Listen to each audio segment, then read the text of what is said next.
Ce podcast est une diffusion du Cannes Football Club, l'alternative foot. Allez au cannesfootballclub.com. Ce podcast est présenté par Mise au jeu.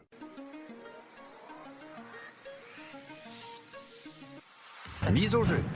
Gages-tu? Bonjour tout le monde, Étienne Boutier avec vous pour ce résumé du jour de la Coupe du Monde 2018, édition du 21 juin. Tout d'abord, on a eu le droit à un duel entre le Danemark et l'Australie, un duel qui s'est terminé par la marque de 1-1, un but de Christian Eriksen à la 7e minute et la riposte est venue à la 38e minute par Jedinak.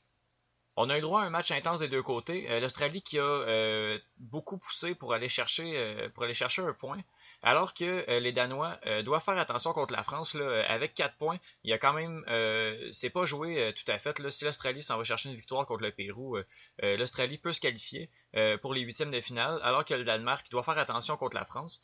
Le Danemark qui sera privé de son attaquant Youssef Poulsen, qui a écopé d'un deuxième carton jaune là, en 2 matchs. Donc, il va être expulsé pour le troisième match de la phase de poule. Par la suite, la France affrontait le Pérou, une victoire française de 1-0, gracieuseté de Kylian Mbappé à la 34e minute. C'est un autre petit score qu'on est habitué de voir là, dans cette Coupe du Monde. Il y a vraiment beaucoup de 1-0 qui se joue. Et puis, la physionomie des matchs est quand même assez semblable. On va être souvent incapable de mettre un deuxième but chez l'équipe qui marque le premier. Et c'est souvent l'adversaire qui va toucher à beaucoup plus de ballons. Puis c'est ça qu'on a vu là, aujourd'hui, alors que le Pérou, après le but français, a touché et a tenté beaucoup vers le but d'Hugo Lloris. Cependant, la France, avec ce résultat, se qualifie pour les huitièmes de finale. Et finalement, énorme surprise du côté de l'Argentine contre la Croatie. La Croatie qui demeure une très bonne équipe. Bon, on s'attendait peut-être pas à un résultat de 3-0 de leur part. Début à la 53e minute de Rebic sur une énorme bourde du gardien Caballero, le gardien argentin qui a remis le ballon à Rebic, qui a frappé d'une superbe volée vers le but. Le but d'assurance est venu à la 80e minute d'une superbe frappe de Luka Modric, alors que Rakitic en a rajouté là, à la 91e minute pour clouer le clou dans le cercueil des Argentins. Ce fut un match assez rugueux. Il y a eu énormément de fautes des deux côtés. C'est un énorme match des Croates et de Luka Modric là, qui ont été très patients et qui ont su profiter de la micro-occasion qu'on leur a offert pour prendre les devants. Et puis après ça, on a profité de la panique des Argentins pour aller marquer 2 buts et prendre une sérieuse avance là, sur les huitièmes de finale. Le classement, après 2 jours de groupe C, la France est première avec 6 points. Le Danemark, deuxième avec 4 points. L'Australie, troisième avec 1 point. Et le Pérou, éliminé avec 0 point. Ma poutine d'or de la journée, je vais la donner à Kylian Mbappé. Mbappé qu'on a découvert il y a à peu près 1 an et demi, là, fin 2016, début 2017, alors qu'il a connu ses bons moments avec Monaco. J'étais peut-être un peu sceptique. Je trouvais peut-être qu'on allait un peu rapidement avec ce jeune-là qui a été acheté à gros prix par le Paris Saint-Germain.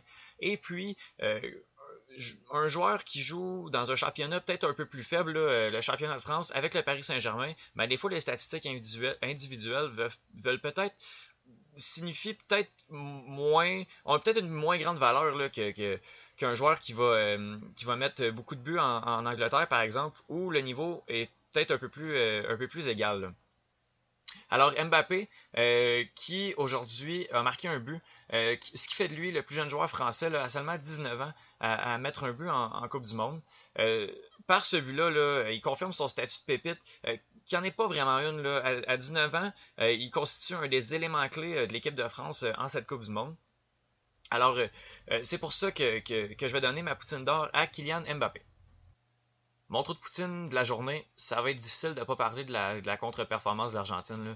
Il n'y a vraiment rien qui fonctionne avec cette équipe-là. Là. Ce serait facile de pointer du doigt Caballero là-dessus, là, mais honnêtement, avec l'Argentine, si on connaît un peu l'effectif, si on connaît un peu l'équipe, on n'est peut-être pas surpris de prendre des buts. Là. C'est pas une puissance défensive l'Argentine, là, mais c'est inacceptable là, avec les joueurs offensifs que l'Albiceleste possède, là, d'être incapable d'aller mettre des buts contre une Croatie qui a très très très bien fait, mais mais c'est inacceptable de la part des Argentins. Il n'y a rien qui a fonctionné dans ce match-là. On a eu quelques occasions en début de première demi, mais on n'a vraiment pas été capable d'être menaçant. Puis c'est inacceptable avec les joueurs comme Kun Agüero, Lionel Messi. Ça ne fonctionne pas du côté de l'Argentine. Mais de leur côté, il n'y a rien qui est perdu encore. Ça va être difficile. On va peut-être avoir besoin d'un match nul demain de l'Islande et du Nigeria. Et une victoire contre le Nigeria pourrait les qualifier pour les huitièmes de finale. Mais de la façon qu'ils jouent présentement, là, je ne sais pas à quoi ça servirait les huitièmes de finale, à part mettre un petit bombe sur la contre-performance d'aujourd'hui. Va vraiment falloir un changement de garde du côté de l'Argentine là, parce que c'est la catastrophe là, présentement. Pour le programme de demain, à 8h, le Brésil affronte le Costa Rica, à 11h, le Nigeria affronte l'Islande et à 14h, la Serbie affronte la Suisse. Pour ma part, le match incontournable serait celui du Nigeria contre l'Islande. C'est peut-être pas la plus grande affiche des 3 matchs, mais compte tenu du résultat de l'Argentine d'aujourd'hui, les deux équipes doivent et peuvent tenter un grand coup en allant chercher la deuxième place du groupe D. Je garderais peut-être un œil quand même sur la Serbie contre la Suisse à 14h, alors que la deuxième place du groupe devrait se jouer dans ce match-là.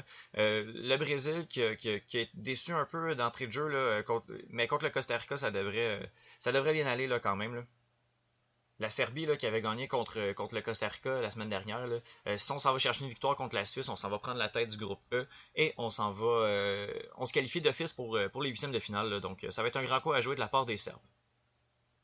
Alors, c'est tout pour moi. On se revoit demain pour un autre résumé du jour de la Coupe du Monde 2018. Merci, ciao!